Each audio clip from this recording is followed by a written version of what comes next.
My school my pride campaign. Himachal Pradesh ప్రభుత్వం ఆప్నా విద్యాలయ్ కార్యక్రమంలో భాగంగా మై స్కూల్ మై ప్రైడ్ను ప్రారంభించింది.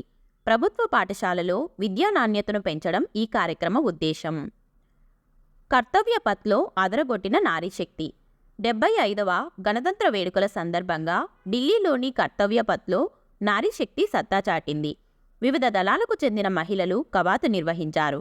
ఆర్మ్డ్ ఫోర్సెస్ మెడికల్ సర్వీసెస్, త్రివిధ దళాలు, BSF brass band, Delhi police band నుంచి మహిళలు కవాతులో పాల్గొనడం ఇదే తొలిసారి. ఎయిర్ ఫోర్స్, నేవీకి చెందిన శకటాలు, కవాతు బృందాలకు కూడా మహిళలే నేతృత్వం వహించారు. త్రివిధ దళాలకు కెప్టెన్ సంధ్యా నేతృత్వం వహించారు.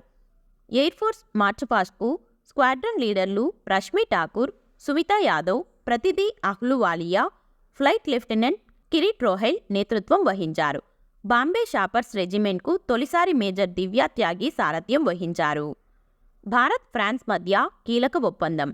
భారత్ ఫ్రాన్స్ మధ్య కీలక ఒప్పందాలు జరిగాయి. రక్షణ ఉత్పత్తుల అభివృద్ధి, తయారీతో పాటు సైనిక అవసరాలకు సాంకేతిక సహకారం అందించుకోవడానికి ఇరు దేశాలు నిర్ణయించాయి.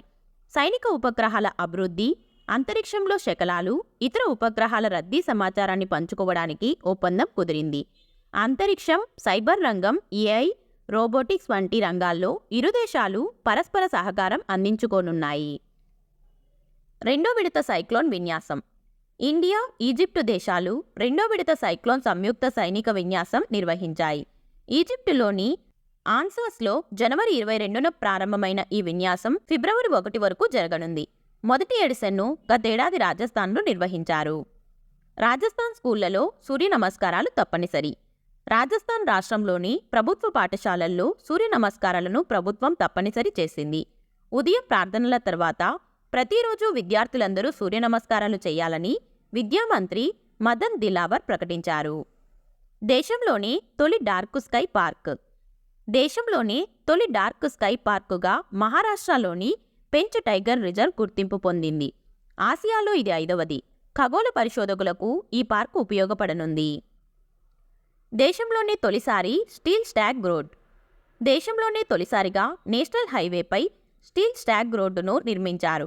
ముంబై గోవా నేషనల్ హైవే 66లో 1 కిలోమీటర్ మేర 4 లైన్ల రోడ్డును ఏర్పాటు చేశారు. CSIR central road research institute అభివృద్ధి చేసిన ఈ టెక్నాలజీని ఉపయోగించి రోడ్ల నిర్మాణం కోసం ఉక్కు పరిశ్రమల నుంచి వచ్చే వ్యర్థాలను వాడారు. మణిపూర్లో ఆర్టికల్ 355 అమలు. మణిపూర్లో ఆర్టికల్ 355 అమలవుతున్నట్లు ఆ రాష్ట్ర సీఎం బీరెన్ సింగ్ తెలిపారు. రాష్ట్రపతి పాలనకు ముందు కేంద్ర ప్రభుత్వం రాష్ట్రంలోని అధికారాన్ని చేతుల్లోకి తీసుకునేందుకు ఈ ఆర్టికల్ హక్కులు కల్పిస్తుంది. బక్లోహ్ వేదికగా ఖంజర్ విన్యాసం. 11వ విడత ఖంజర్ సంయుక్త సైనిక విన్యాసం హిమాచల్ ప్రదేశ్లోని బక్లోహ్ వేదికగా జరుగుతుంది. భారత్, కిర్గిస్తాన్ దేశాలు పాల్గొన్న ఈ సైనిక విన్యాసం జనవరి 22న ప్రారంభం కాగా ఫిబ్రవరి 3న ముగియనుంది. అనువాదిని యాప్ ప్రారంభించిన కేంద్రం. బహుభాషలో విద్యను ప్రోత్సహించేందుకు అనువాదిని యాప్ను కేంద్రం ప్రారంభించింది. ఏఐ ఆధారంగా పనిచేసే ఈ యాప్ ద్వారా రాజ్యాంగం గుర్తించిన 22 భాషల్లో పాఠశాల, ఉన్నత విద్యకు సంబంధించిన స్టడీ మెటీరియల్ డిజిటల్ రూపంలో అందుబాటులో ఉండనుంది. రామాలయ వెబ్సైట్ ప్రారంభించిన ఐఐటి కాన్పూర్. ఐఐటి కాన్పూర్ రామాలయ వెబ్సైట్ను ప్రారంభించింది. ఈ వెబ్సైట్లో లాగిన్ అయితే వాల్మీకి రామాలయంలోని శ్లోకాలు, వాటి అనువాదం పొందవచ్చు. కొత్త పథకం ప్రకటించిన ప్రధాని మోదీ ప్రధానమంత్రి సూర్యోదయ యోజన పేరిట కొత్త పథకం ప్రకటన చేశారు. ఇందులో భాగంగా దేశవ్యాప్తంగా 1 కోటి ఇళ్లపై సోలార్ ప్యానెల్స్ను ఏర్పాటు చేయనున్నట్లు తెలిపారు. మలేరియా ఫ్రీ కంట్రీగా కేప్ వర్దే. మలేరియా ఫ్రీ కంట్రీగా కేప్ వర్దేను WHO ప్రకటించింది. ఇప్పటికే ఆఫ్రికా ఖండంలో మారిషస్, అల్జీరియా మలేరియా ఫ్రీ కంట్రీలుగా నిలువగా ఇప్పుడు 3వ దేశంగా కేప్ వర్దే నిలిచింది. అమెరికాలోని 2 స్కూళ్లలో హిందీ పాఠ్యాంశాలు. అమెరికాలో 2 గవర్నమెంట్ స్కూల్స్ పాఠ్య ప్రణాళికలో హిందీని ప్రపంచ భాషగా చేర్చారు. కాలిఫోర్నియాలోని ప్రేమార్ట్ నగరంలో హోర్నర్ మిడిల్ స్కూల్, ఇర్వింగ్టన్ హై స్కూల్లో వచ్చే విద్యా సంవత్సరం నుంచి ప్రయోగాత్మకంగా ప్రవేశపెట్టనున్నారు. భారత విద్యార్థులకు ఫ్రాన్స్ అధ్యక్షుడు గుడ్ న్యూస్. రిపబ్లిక్ డే వేడుకల్లో ముఖ్య అతిథిగా పాల్గొన్న ఫ్రాన్స్ అధ్యక్షుడు మ్యాక్రాన్ భారత విద్యార్థులకు గుడ్ న్యూస్ చెప్పారు. 2030 నాటికి 30,000 మంది భారతీయ విద్యార్థులను తమ యూనివర్సిటీలకు ఆహ్వానించాలని లక్ష్యంగా పెట్టుకున్నట్లు తెలిపారు. నైట్రోజన్ గ్యాస్తో ఖైదీకి మరణశిక్ష. ప్రపంచంలోని తొలిసారిగా నైట్రోజన్ గ్యాస్ను వాడి అమెరికాలోని అలబామాకు చెందిన కెన్నెత్ స్మిత్ అనే వ్యక్తికి మరణశిక్షను అమలు చేశారు.